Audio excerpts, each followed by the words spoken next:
Breaking update చూస్తున్నాం. TSPSC chairman committee సభ్యుల రాజీనామాలను governor ఆమోదం తెలపడంతో కొత్త పాలక మండలి ఏర్పాటుపై సర్కార్ ఫోకస్ పెట్టింది. ఈ క్రమంలోనే టీఎస్పీఎస్సీ చైర్మన్ కమిటీ సభ్యుల నియామకంపై సీఎం రేవంత్ ప్రభుత్వం కసరత్తును ముమ్మరం చేసింది. అందులో భాగంగానే రాజకీయాలకు అతీతంగా ఉన్న టీఎస్పీఎస్సీ చైర్మన్ కమిటీ సభ్యుల ఎంపికపై ఫోకస్ పెట్టారు. తెలంగాణ ఉద్యమంలో ప్రత్యక్షంగా లేదా పరోక్షంగా సంబంధం ఉన్న వారికే చైర్మన్ బాధ్యతలు ఇచ్చేందుకు సర్కారు మొగ్గు చూపుతున్నట్లు సమాచారం.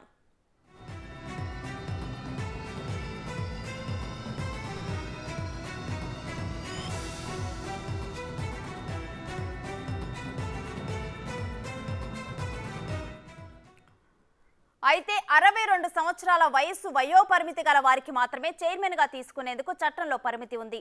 దీంతో ఐఏఎస్, ఐపీఎస్ అధికారిని చైర్మన్గా నియమించేందుకు ఉన్నతాధికారులు చర్చలు జరుపుతున్నారు.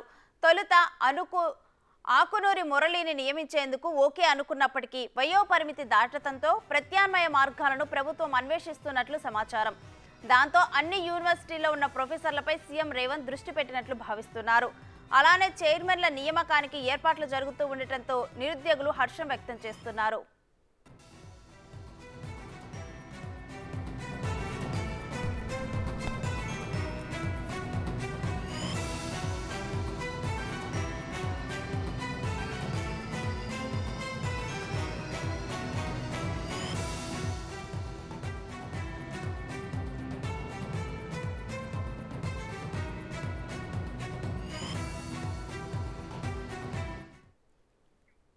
టీఎస్పీఎస్సీ వ్యవహారం అనేది గతంలో యువకుల పట్ల శాపంగా మారింది. అయితే ఈసారి టీఎస్పీఎస్సీ ఈ చైర్మన్ పదవికి ఎవరికైతే బాధ్యతలకి స్వీకరించనున్నారో వారిని కూడా ఒక టర్మ్స్ అండ్ కండిషన్స్తో ప్రభుత్వం తీసుకోనుంది.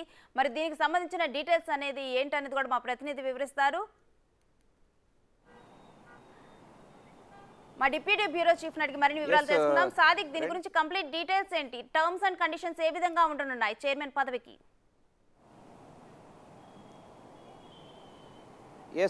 రేణుశ్రీ, ప్రధానంగా చూసినట్టయితే తెలంగాణ పబ్లిక్ సర్వీస్ కమిషన్ పైన ముఖ్యమంత్రి రేవంత్ రెడ్డి పూర్తి స్థాయిలో ఫోకస్ పెట్టడం జరిగింది. తెలంగాణ నిరుద్యోగులకందరికీ శుభవార్త ఇచ్చే లక్ష్యంగా, అదేవిధంగా 2 లక్షల ఉద్యోగాలను ఈ ఏడాదిలో పూర్తి చేసే లక్ష్యంగా పావులు కలుపుతున్నారు. దానికి సంబంధించిన మెకానిజం అంతా కూడా తీసుకుంటున్న పరిస్థితి కనబడుతుంది. యూపీఎస్సీ తరహాలో, కేంద్రంలో యూపీఎస్సీ తరహాలో తెలంగాణ పబ్లిక్ సర్వీస్ కమిషన్ అదే తరహాలో పోటీ పరీక్షలు నిర్వహించేందుకు పూర్తి స్థాయిలో కూడా ఫోకస్ పెట్టడం జరిగింది. ఇప్పటికే పాలక మండలికి సంబంధించిన చైర్మన్ పదవి, అదేవిధంగా కొంతమంది సభ్యుల యొక్క రాజీనామా పత్రాన్ని గవర్నర్ ఆమోదించడంతో తదుపరి చర్యలపైన కూడా ముఖ్యమంత్రి రేవంత్ రెడ్డి అయితే మేధోమదన చర్చలు కొనసాగుతున్నాయి.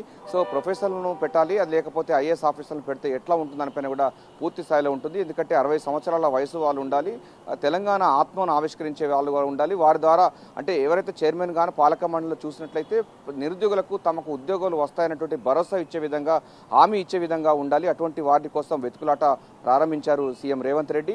ఇప్పటికే అన్ని యూనివర్సిటీ సంబంధించిన ప్రొఫెసర్లపైన వాకప్ చేస్తున్నారు. దీంతో పాటుగా ఐఏఎస్ అధికారులు ఇప్పటివరకు రాజకీయమైనటువంటి ముద్ర పడకుండా, అదేవిధంగా అవినీతి ముద్ర పడకుండా ఉన్నటువంటి వారు ఎవరైతే ఉన్నారో వారందరినీ కూడా వడబోత కార్యక్రమాలు చేస్తున్నారు. ఆకునూరి మురళిని ముందుగా అనుకున్నప్పటికీ ఆయన వయోపరిమితి 63 సంవత్సరాలు దాటడంతో ఈ యొక్క పోస్టుకు అనర్హుడుగా ఉన్నది. సో ఆ రాజ్యాంగబద్ధమైన సంస్థ కనుక డెఫినెట్గా 60 సంవత్సరాల లోపు ఉండాలి.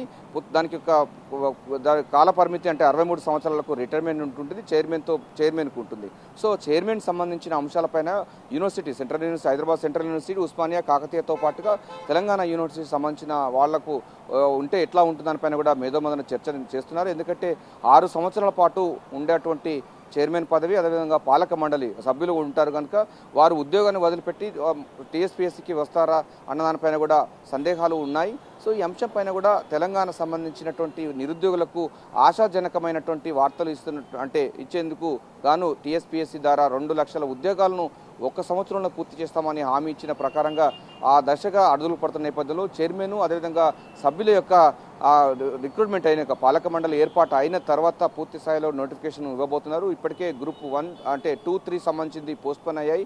గ్రూప్ 1 సంబంధించింది సుప్రీంకోర్టులో కేసు నడుస్తూ ఉంది. సో నిరుద్యోగులందరూ కూడా ఎప్పుడెప్పుడైనా ఎదురు చూస్తున్నటువంటి ఉద్యోగాల భర్తీకి సంబంధించి దానిపైన కూడా అటు నిరుద్యోగుల కంటే ముందుగానే ముఖ్యమంత్రి రేవంత్ రెడ్డి డెఫినెట్గా సంవత్సరంలోనే పూర్తి స్థాయిలో జాబ్ క్యాలెండర్ ప్రకారంగా ఉద్యోగ అవకాశాలు, ఉద్యోగ నోటిఫికేషన్ ఇస్తామని కూడా స్పష్టం చేశారు. అయితే పాలక మండలి లేకపోవడం వల్ల కాస్త నెల రోజుల పాటు ఆలస్యమైందని కూడా ఆయన ఆవేదన వ్యక్తం చేస్తున్నారు. ఏదైనా ఏదైనప్పటికీ ఒక మంచి సంబంధించినటువంటి ప్రొఫెసర్ని కానీ లేకపోతే ఐఏఎస్ అధికారి కానీ లేకపోతే ఐపీఎస్ అధికారులు ఎవరైతే బాగుంటుందనిపైన కూడా పూర్తి స్థాయిలో సెర్చ్ చేస్తూ ఉన్నారు. ఇప్పటికే నిపుణులతో కూడా సమావేశం అవుతున్నారు, చర్చిస్తున్నారు ఎవరైతే బాగుంటుంది. ఎందుకంటే ఈ యొక్క తెలంగాణ పబ్లిక్ సర్వీస్ కమిషన్ మనకు యూపీఎస్సీ తరహాలో దేశవ్యాప్తంగా అనేకమైనటువంటి ఏ రాష్ట్రానికి ఆ రాష్ట్రానికి సంబంధించినటువంటి పబ్లిక్ సర్వీస్ కమిషన్ ఉన్నప్పటికీ యూపీఎస్సీ 100 ఏళ్ల చరిత్ర గల యూపీఎస్సీ తరహాలో తెలంగాణ పబ్లిక్ సర్వీస్ కమిషన్ను పూర్తి స్థాయిలో కూడా అందుబాటులో తీసుకొచ్చే విధంగా ప్లాన్ చేస్తున్నారు.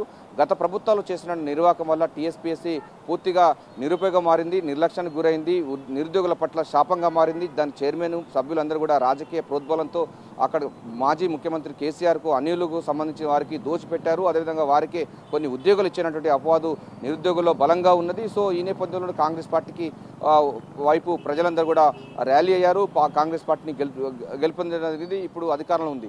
సో అదే ఏ ఆశయ సిద్ధి కోసం అయితే తెలంగాణ రాష్ట్రంలో కాంగ్రెస్ పార్టీ వచ్చిందో ఆ తరహా సంబంధించినటువంటి మెకానిజం కూడా చేస్తూ ఉన్నారు సీఎం రేవంత్ రెడ్డి. అందుకోసం చైర్మన్, పాలక మండలి సభ్యులకు సంబంధించిన దానిపైన కూడా ఎటువంటి అవినీతి మరకలు లేకుండా, ఎటువంటి రాజకీయమైనటువంటి అంటు లేకుండా ఉన్నటువంటి వారి కోసం చర్చ కొనసాగుతూ ఉంది. సో కాస్త లేట్ అయినప్పటికీ కూడా పూర్తి స్థాయిలో కూడా చైర్మన్ పదవి అదేవిధంగా పాలక మండలి పదవుల కోసం అంటే వారికి ఎవరిని రిక్రూట్ చేసుకోవాలి దానిపైన కూడా పూర్తి స్థాయిలో అయితే ఫోకస్ పెట్టడం జరిగింది. ఇందులో యూనివర్సిటీకి సంబంధించిన ప్రొఫెసర్లు ఉంటే బాగుంటుంది. వాళ్ళు ప్రత్యక్షంగానే పరోక్షంగా తెలంగాణ ఉద్యమంలో పాల్గొనాలి. తెలంగాణ ఆత్మ వారిలో ఉన్నట్లయితే డెఫినెట్గా నిరుద్యోగుల యొక్క బాధలు వాళ్ళకి తెలుస్తాయి కనుక పోటీ పరీక్షలు అన్నీ కూడా నిష్పక్షపాతంగా పారదర్శకంగా ఉండే విధంగా ఎవరైతే బాగుంటుందో దానిపైన కూడా సెర్చ్ ఆపరేషన్ అయితే చేస్తూ ఉన్నారు. సెర్చ్లో భాగంగా అన్ని యూనివర్సిటీ ప్రొఫెసర్లతో కూడా మాట్లాడుతూ ఉన్నారు. మనకు ఉన్న సమాచారం ప్రకారంగా హైదరాబాద్ సెంట్రల్ యూనివర్సిటీ నుంచి వెళ్ళి కూడా 2 ప్రొఫెసర్ల పేర్లు వినిపిస్తుంది. దీంతో పాటుగా కాకతీయ, ఉస్మానియా సంబంధించిన ప్రొఫెసర్లను కూడా వాకప్ చేస్తున్నట్టు పరిస్థితి కనబడుతుంది. ఏదైనప్పటికీ 2-3 రోజుల్లో తెలంగాణ పబ్లిక్ సర్వీస్ కమిషన్ సంబంధించిన చైర్మన్ సభ్యుల యొక్క నియామక ప్రక్రియ కొనసాగబోతుంది. ఆ తర్వాత 2 లక్షల ఉద్యోగాలకు సంబంధించినటువంటి నోటిఫికేషన్ల భర్తీకు మార్గం సుగమంగా అవుతుంది. ఎప్పుడెప్పుడు ఎదురు చూస్తున్నటువంటి తెలంగాణ నిరుద్యోగులకు ముఖ్యమంత్రి రేవంత్ రెడ్డి తీపి కబురు అతి త్వరలో ఇవ్వబోతున్నారు. రేణుశ్రీ, ఓ టు యు. Thank you Sadiq.